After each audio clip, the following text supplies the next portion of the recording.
Namaste.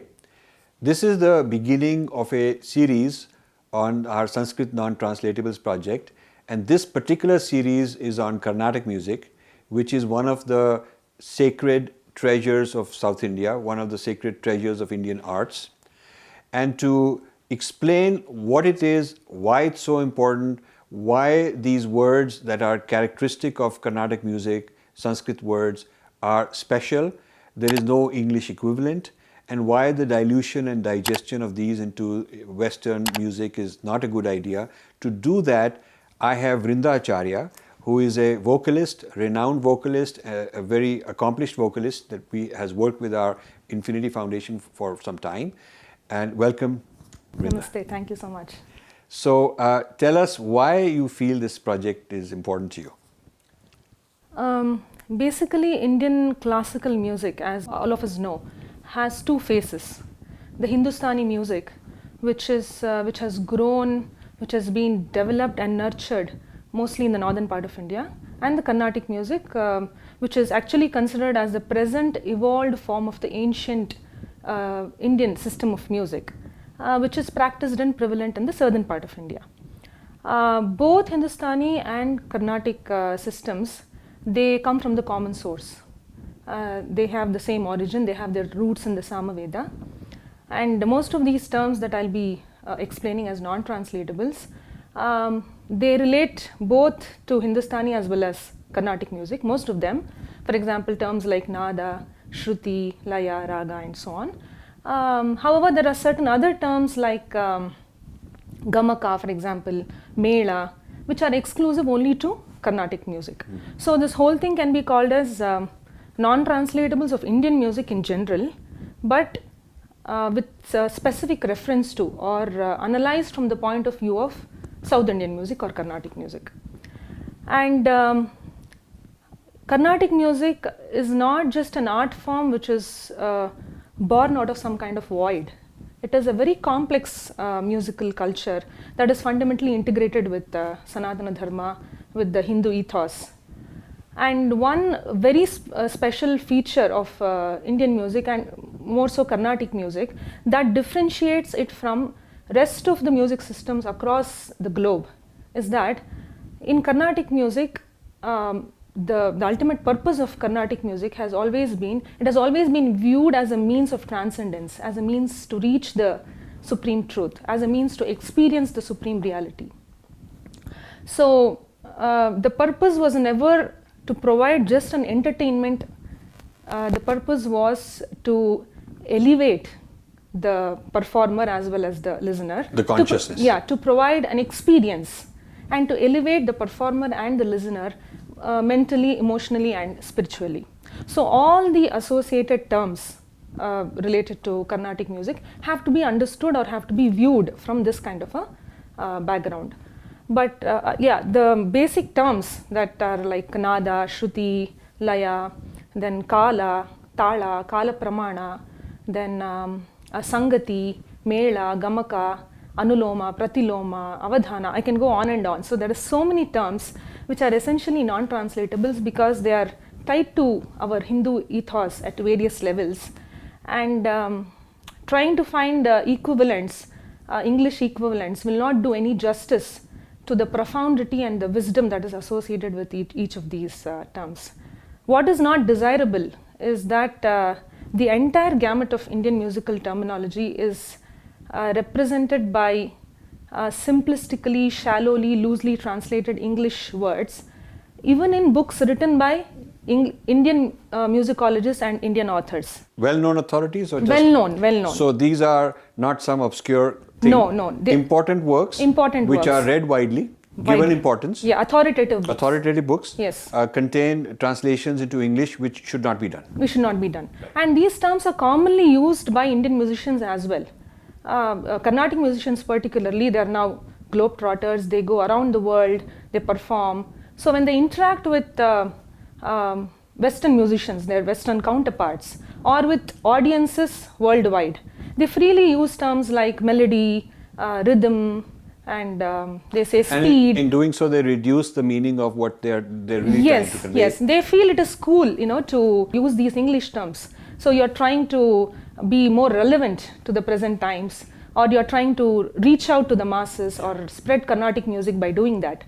But if you use terms like raga, tala, and the traditional terms, if you are a purist, you're considered as someone who is rigid or backward, orthodox, not in from a village. Yes, not in tune with the times. The ultimate result of this trend is that just like all other aspects of our culture, Carnatic music is gradually getting digested into what is called as world music or global music.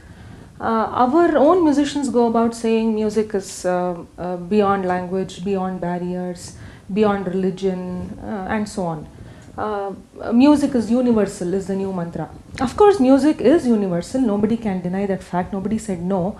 But Carnatic music is a distinct system of music, having its own history, having its unique identity, which cannot be separated from its ethos. So this unique identity getting dissolved into this concept of universalism, does that make sense, is the question.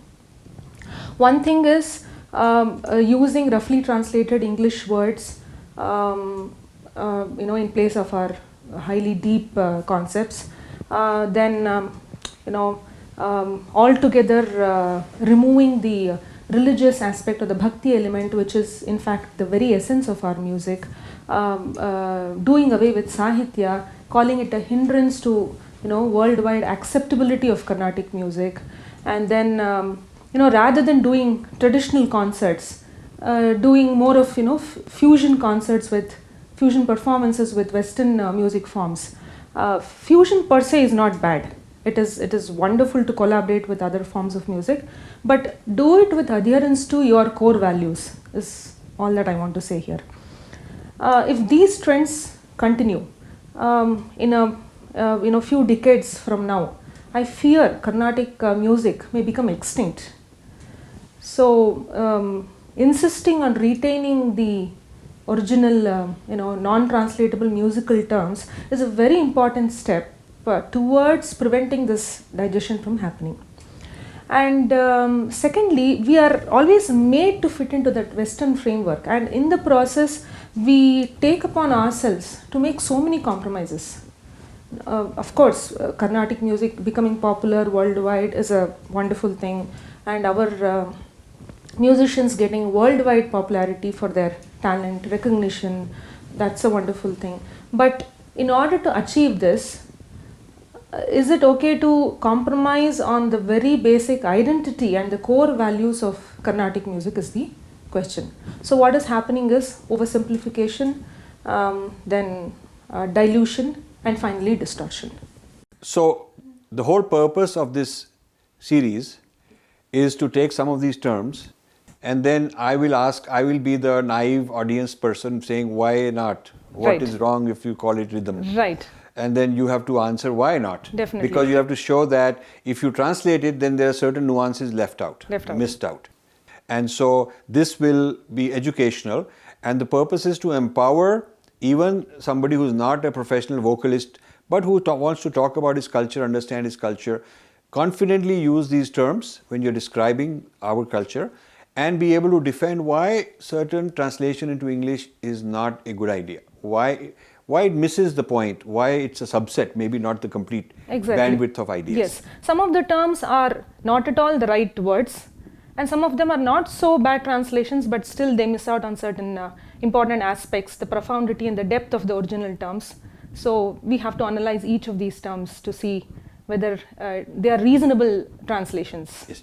Now, one of the things you already mentioned is transcend. Right. The purpose is to transcend. So the idea of transcend is not the same thing as the Christian idea of prayer. Right. Because prayer is, it's a conceptual, you are talking to somebody as a petition. Oh, you, Mr. Lord, Yes. the judge, please give me, Yes. please answer my request. It's to a higher authority, Yes. asking for something. Yes. Whereas transcendence is different. Transcendence is different. How would you, because I think this will matter a lot, this kind Because this is, the purpose of music has always been to provide an experience. So it is not that you are praying, you're using bhakti to ask for something. Ask for something. There's no business with God here. Right. So it is experiencing the supreme reality. And the purpose of all art forms, not just music, but more so music, has been, in India, it has been throughout, it has been perceived as a means to reach the supreme reality and to experience that absolute celestial bliss. Yes. So philosophically, when you perform, your relationship with the divine is a very real relationship. Real relationship, exactly. The divine is present. Yes. That is what you're trying to explain. Yes, exactly. The divine is really present here. It's really present. Initially there is a dualistic relationship. There's a divine as me. Yes. Is there a state of transcendence that is kind of unified, non-dualistic? Do you transcend to that point? Yes, particularly when you're dealing with concepts like the Shruti and the Laya, you actually merge with it, you become one with it. One with the divine. One with the divine. So you are the divine having this experience. Exactly. So this is transcendence from ordinary human state of consciousness to a higher state where you are interacting with the divine, and then even higher where the divine and you are clearly inseparable. Exactly. Now, if this is so, then even if somebody from an Abrahamic religion uses all these terms, the point is that in his metaphysics, there is no such thing as unity with the divine. Exactly. So, somewhere there is something going wrong. Yes. Something fishy happening. Yes. Because he may say, oh, I'm using this term. Yes. But how he's using it is not the same experience that you are getting. Exactly. Can I say that? Exactly. Yeah. Very true. So he may do lip service to the term, but he's not being totally honest because he is not able to experience, he's not allowed to experience that unity with God. Yes. In some religions, it's considered blasphemy. Yeah. It is punishable by stoning to death in some religions. Yes, yes. And people have been who said that I am Allah or I am God, they have been punished like that. Yeah.